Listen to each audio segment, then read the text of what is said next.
नमस्कार. मी भरत पाठक. आजच्या वेदवाणीमध्ये आपण एप्स्टीन फाईल प्रकरणाची चर्चा पुढे चालू ठेवणार आहोत. या आधीच्या भागात आपण चर्चा केली होती. त्यातील एक महत्त्वाचा धागा असा होता की एप्स्टीन फाईल प्रकरण जे हे ताकदवर लोक दडपू शकले असते, परंतु त्यांनी ते उघडं केलं आणि जगासमोर एक भीषण कृत्य आणून ठेवलं. या ताकदवर लोकांनी जिथे ज्या आयलँडवरती आत्तापर्यंत हा विकृत आनंद उपभोगला आणि त्यामध्ये शेकडो लहान मुलामुलींचे बळी घेतले विकृत आनंदापोटी, ते प्रकरण ते सहज दाबू शकले असते. याच प्रकरणातील एक सूत्रधारापैकी असलेलं नाव एप्स्टीन याचा संशयास्पद मृत्यू देखील झाला, ज्यामुळे या प्रकरणातील अनेक कठोर सत्य बाहेर येणं आता शक्य नाही. परंतु आपण मागच्या संदर्भात एक उल्लेख असा घेतला होता की एप्स्टीन फाईल प्रकरण जाहीर करून या लोकांना जगामध्ये नवीन काहीतरी मोठा धमाका करायचा आहे. आत्ता या धमाकाच्या माध्यमातून जग या धक्क्याला कसं सहन करतंय हे ते निरीक्षण करत आहेत आणि अशाच पद्धतीचा पुन्हा धक्का त्यांना द्यायचा आहे, अशी आपण चर्चा केली होती. परंतु थोडंसं डोळे उघडून पाहिलं तर एप्स्टीन फाईल प्रकरणाबरोबरच यामध्ये ज्या क्रूर कर्म्या ड्रॅक्युला म्हणून उल्लेख केला गेला पाहिजे अशा ट्रम्प यांचं नाव पुढं आलं आहे.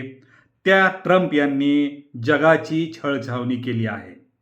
संपूर्ण जगाला त्यांनी टॅरिफ्सच्या माध्यमातून वेठीला धरलं आहे आणि सगळे जगातील देश सैरावैरा झाल्यासारखे, सैरभैर झाल्यासारखे त्याच्या मागे लागलेले आहेत की आमच्याशी तडजोड करा. ज्या देशांनी तडजोडीची भाषा केली नाही त्या देशांना उद्ध्वस्त करण्याची तयारी ट्रम्प तात्यांनी तयार केली. याचाच अर्थ एप्स्टीन फाईल प्रकरणामधील ते आयलंड आता जगभर पसरलेलं आहे. जगालाच त्यांनी त्यांच्या छळछावणीचं आयलंड बनवलं आहे आणि हा धक्का आपण एप्स्टीन फाईल प्रकरणासारखाच सहन करू लागलेलो आहोत.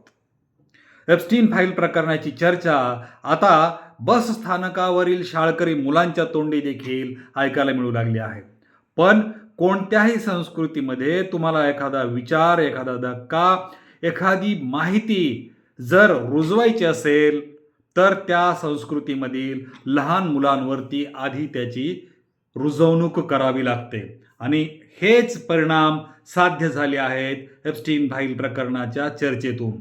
लहान मुलांनाही आता यातील क्रौर्य जर सामान्य वाटू लागलं तर जगापुढे जगभर एप्स्टीन फाईल प्रकरणासारखी असंख्य गुन्हे होण्याची शक्यता या प्रकरणाच्या पोटात दडलेली आहे असं म्हणावं लागेल. हा एक सायकोलॉजिकल गेम एप्स्टीन फाईल प्रकरण उघड करून या सगळ्या कर्त्याधर्त्यांनी घडवून आणलेला दिसून येऊ लागलेला आहे. आता या प्रकरणामध्ये जसं ट्रम्प यांनी जगाला आपल्या टॅरिफच्या जाळ्यात ओढून बांधून ठेवल्यासारखं केलं आहे, आपली उत्पादनं जगभर पसरवण्यासाठी बाध्य करून घेऊ लागलेली आहेत, त्याच्यासाठी हव्या तशा सोयीनुसार ते करार करून घेऊ लागलेले आहेत. परंतु याचबरोबर त्यांची उत्पादनं ज्या ज्या देशात जातील त्या त्या देशातील स्थानिक परंपरागत उत्पादनांची बदनामी करण्याचं षड्यंत्र आता याच षड्यंत्राचा पुढचा टप्पा असेल. म्हणजे भारतामधील ज्वारी, भारतामधील गहू, भारतामधील दूध हे पौष्टिक नाही, उपयुक्त नाही असा प्रचार आता भविष्यात होऊ शकतो. मग उपयुक्त आणि पौष्टिक कोणतं आहे तर जे अमेरिकेतून अन्नधान्य येईल ते पौष्टिक आणि मानव जातीला उपयुक्त आहे असा संदेश देणारी माहिती पॉडकास्टवरून सांगू लागणारी, पोपटपंची करणारी माणसं भारतातूनच पकडून आपल्यासमोर हे पुन्हा नव्यानं रुजवण्याचा प्रयत्न केला जाईल. जसं यापूर्वी मिलो नावाचा गहू भारताने आणला आणि त्यामधून एक विचित्र गवत जे आज भारतभर पसरलंय त्याचं बी अमेरिकेने भारताला दिलं, तसं एप्स्टीन फाईल प्रकरणातून एक नवीन बीज या प्रकरणाच्या कर्त्याधर्त्यांनी जगभर पसरवलं आहे. तिथे त्या रक्तपिपासू ड्रॅक्युलांनी लहान मुलांचं रक्त प्याले, पण आता हे जगाचं रक्त प्यायला निघाले आहेत. ज्याच्या त्याच्या देशातील स्थानिक प्रशासन स्वतःसाठी कष्ट करत राहील, मात्र उपजीविकेसाठी त्यांची साधनं वापरत राहील आणि पैसा सगळा अमेरिकेमध्ये जात राहील. असा हा एक नवा धोका जगाच्या पुढे आता निर्माण झालेला आहे. भारताने देखील नव्यानेच त्यांच्याशी केलेल्या करारामध्ये याबाबत वेगवेगळ्या शंका कुशंका उपस्थित केल्या जात आहेत. मात्र भारत एकमेव असा देश होता की ज्यांनी आत्तापर्यंत ट्रम्प यांच्याशी करार करायला खूप उशीर केला. आता भविष्यामध्ये झालेल्या करारात भारताला अनुकूलता किती आणि प्रतिकूलता किती हे निश्चित स्पष्ट होईल.